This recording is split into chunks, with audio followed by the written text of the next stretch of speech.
Among the migrant booksellers, the Mauccis were the family that demonstrated the greatest entrepreneurial vivacity. They considered the book as an investment of international scope, acting effectively in the diffusion of Italian and European culture throughout the world. The pioneer was Emanuele Maucci, coming from a humble peasant family. Upon reaching adulthood, he moved to Argentina, to the city of La Plata, where he worked as a traveling bookseller. In 1872, taking advantage of the facilities offered by the government of Domingo Faustino Sarmiento, he moved to Buenos Aires, where he opened the city's first bookshop in Plaza Laval. In 1892 he returned to Europe to move to Barcelona, where he founded the Casa Editorial Maucci. The choice of Barcelona was not accidental.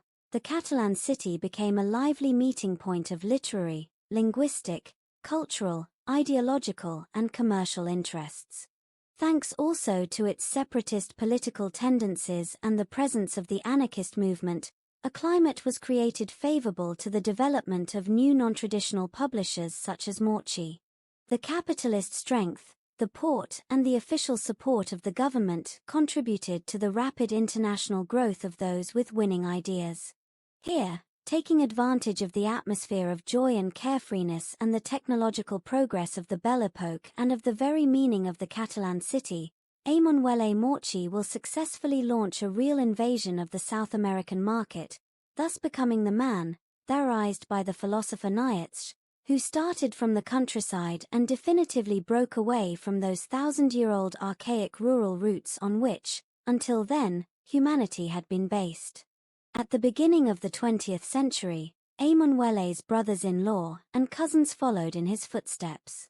While the founder remained in the Catalan capital, Alessandro and Carlo managed the activities in Mexico City. Luigi, Carlo, Giovan Battista and Giacomo founded the headquarters in Buenos Aires, considered by Jorge Luis Borges one of the main points of reference for the diffusion of culture. European Union in Argentina. Furthermore, editorial representations were created in Havana, Caracas, and the Philippines. In 1911, in Buenos Aires, the symbol of the economic power that the Lunigiana family had gained by emigrating to South America was built, a building, the headquarters of the company, where the Maucci Hermanos sign was carved in large letters. Their publishing houses will be among the first to replace movable type printing with linotype in 1908, thus increasing production. They will print up to 25,000 volumes per week for a total of 1,300,000 books per year. They were among the first publishers to make known the works of European political social literature. In their catalogue we find, among others, Nice, Freud, Sartre, Marx, Bakunin, Malatesta and Rosa Luxemburg. In addition to these and the great authors of classical literature, they will invest in popular literature. They were enlightened entrepreneurs.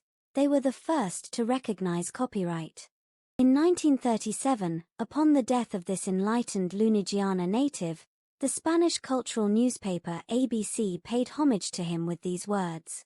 "This is the work and extraordinary life of the man who died a few days ago in Barcelona, an excellent publisher, whose Italian origins do not prevent him from occupying a brilliant position as a liberal man in the history of Spanish publishing, since the Italy that brought there to our country at the end of the 19th century is the Italy of Mazzini, Garibaldi, Carducci, of the poets of the unredeemed homeland, whose literature is an eternal conspiracy and of whom Maucci recited his poems.